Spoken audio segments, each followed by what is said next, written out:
Bonjour à tous les amis et amies qui suivent cette chaîne. C'est avec une grande joie que je vous accueille pour une nouvelle production dédiée au stoïcisme et au développement personnel. Aujourd'hui, nous aborderons le cœur du stoïcisme, la discipline et la maîtrise de soi. Dans ce voyage, nous explorerons la connaissance de soi et comment atteindre le succès dans tous les domaines de nos vies.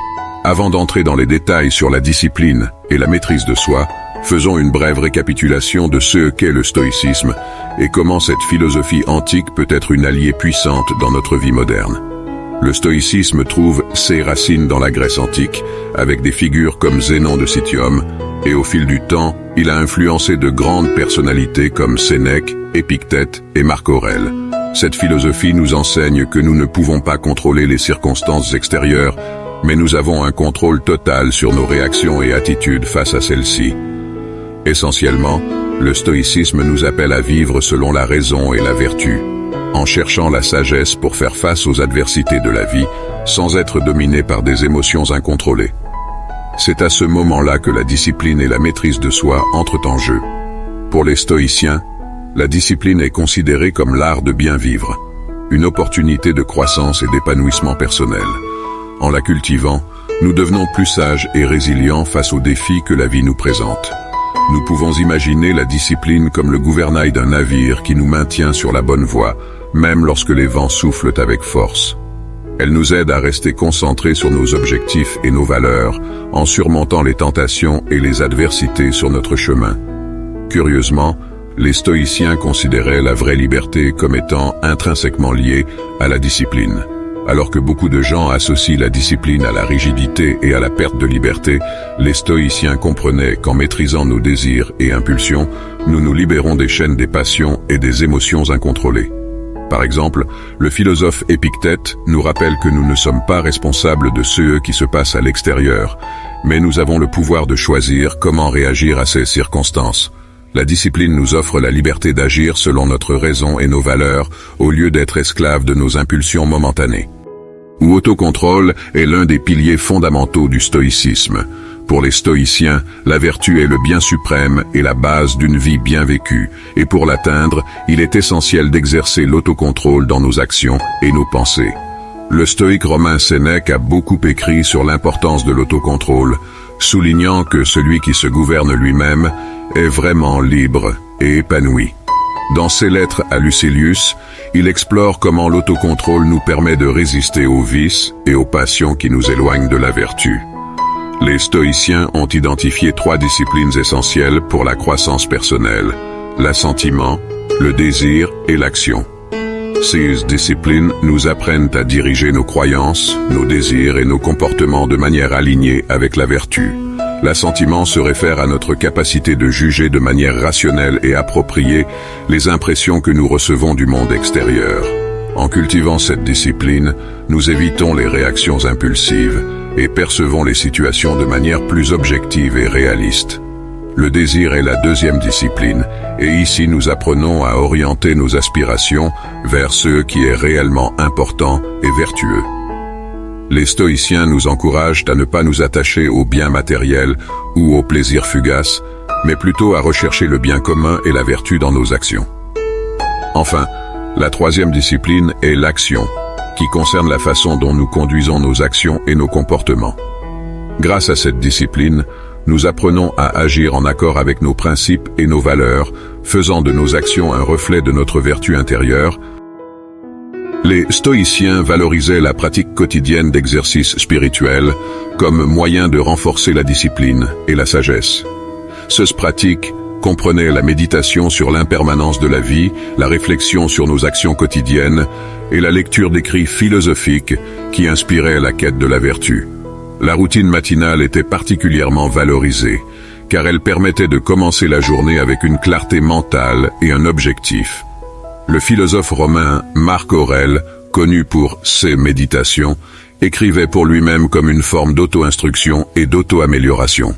Ainsi, la pratique constante de ces exercices spirituels permettait aux stoïciens de rester fidèles à leurs principes et objectifs de vie, renforçant leur discipline et leur autocontrôle.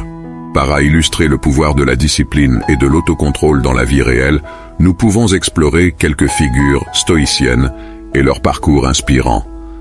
Marco Aurelio, connu sous le nom d'empereur philosophe, fut l'un des derniers dirigeants de la dynastie antonine et l'un des philosophes stoïciens les plus importants. Malgré les pressions et les responsabilités de sa fonction, il a réussi à maintenir une conduite éthique et vertueuse. Ces méditations sont une source inestimable de sagesse et de connaissance de soi, révélant son engagement envers la discipline et l'autocontrôle. Épictète, né esclave et ensuite affranchi, est devenu l'un des principaux philosophes stoïciens de l'histoire. Sa philosophie axée sur l'éthique et l'autotransformation a attiré des adeptes de différentes origines sociales. Il insistait sur l'importance de l'autocontrôle et du discernement concernant les choses que nous pouvons et ne pouvons pas contrôler.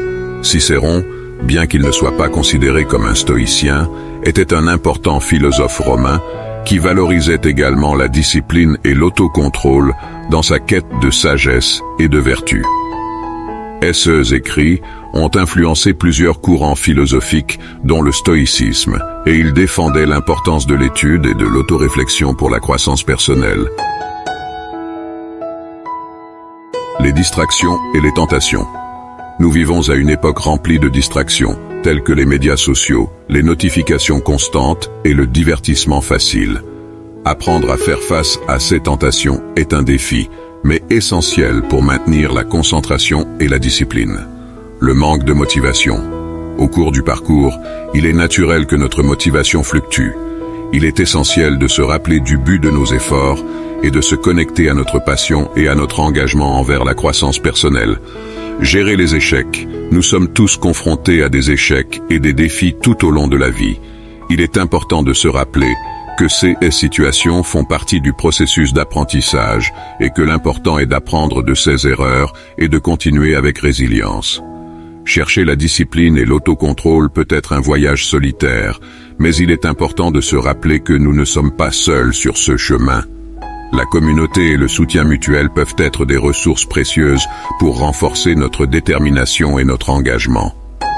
Envisagez de rejoindre des groupes ou des communautés partageant des intérêts similaires, tels que des cercles d'études sur le stoïcisme ou des groupes de développement personnel. Participer à des discussions, partager des expériences et recevoir le soutien d'autres personnes cherchant également à grandir peut être très inspirant et motivant. Alors que nous recherchons la discipline et l'autocontrôle, il est essentiel de se rappeler de l'importance de l'autocompassion. Nous faisons tous face à des moments de faiblesse, de doute et d'autocritique tout au long du voyage. En ces moments, il est essentiel de se traiter avec gentillesse et compassion, plutôt que d'être dur envers soi-même. L'autocompassion n'est pas une invitation à la complaisance, mais plutôt une manière de reconnaître notre humanité et d'apprendre de nos échecs. Lorsque nous sommes plus doux et compréhensifs envers nous-mêmes, nous sommes capables de faire face aux défis avec plus de résilience et d'estime de soi. Enfin, il est important de se rappeler que le voyage vers la discipline et l'autocontrôle ne se termine jamais vraiment. C'est un processus continu de découverte de soi et de développement personnel. Tout comme un athlète s'entraîne régulièrement pour rester en forme, nous devons pratiquer la discipline quotidiennement pour atteindre et maintenir nos objectifs et notre croissance personnelle. Tout au long de la vie, nous rencontrerons de nouveaux défis, de nouvelles circonstances et de nouvelles opportunités d'apprentissage. La discipline doit donc être considérée comme un voyage d'évolution constante où chaque pas nous mène à un niveau plus élevé de sagesse et de maîtrise de soi. Le stoïcisme nous enseigne que nous ne pouvons pas contrôler tout ce qui se passe autour de nous, mais nous pouvons contrôler notre réaction face à ces événements. C'est précisément dans cette capacité de contrôle interne que nous trouvons notre pouvoir personnel. Ce qui distingue une personne disciplinée des autres n'est pas l'absence d'obstacles, mais plutôt la capacité de les affronter avec courage, résilience et sagesse. Ceux qui cultivent la discipline comprennent que la vie est une série de défis et que chaque défi est une opportunité de croissance. Saisissez le présent, acceptez ce qui est au-delà de votre contrôle, cultivez la vertu, apprenez des défis, valorisez les petites victoires, soyez humble et souvenez-vous que le chemin est individuel. Chaque personne a son propre cheminement vers la discipline et l'autocontrôle. Ce qui fonctionne pour une personne peut ne pas fonctionner pour une autre. Soyez ouverts à expérimenter différentes approches et trouvez celle qui résonne le mieux en vous. Ainsi, mes chers amis, la quête de la discipline et de l'autocontrôle est l'une des plus nobles et des plus exigeantes que nous puissions entreprendre dans nos vies. En adoptant les enseignements stoïciens, nous trouvons des outils précieux pour faire face aux difficultés de la vie avec sérénité et courage. Le stoïcisme est une philosophie pratique qui nous invite à transcender nos propres limites, à embrasser l'instant présent et à vivre avec sagesse et vertu. Souvenez-vous toujours que la discipline est un choix conscient que nous pouvons faire chaque jour pour devenir la meilleure version de nous-mêmes. Avant de conclure, je tiens à exprimer ma profonde gratitude à chacun d'entre vous qui a pris le temps de regarder cette vidéo. Si vous avez apprécié le contenu et souhaitez suivre davantage de discussions sur le stoïcisme, le développement personnel et la philosophie en général, n'oubliez pas de vous abonner à la chaîne et d'activer les notifications pour ne manquer aucun contenu à venir. Laissez vos commentaires ci-dessous en partageant vos expériences et vos idées sur la discipline et l'autocontrôle. Poursuivons cette conversation enrichissante et soutenons-nous mutuellement dans notre voyage vers la croissance personnelle. Souvenez-vous toujours, la discipline est la clé qui ouvre les portes vers une vie plus significative, épanouie et remplie de sens. Croyez en vous, ayez confiance dans le processus et avancez avec courage vers vos objectifs. À la prochaine vidéo.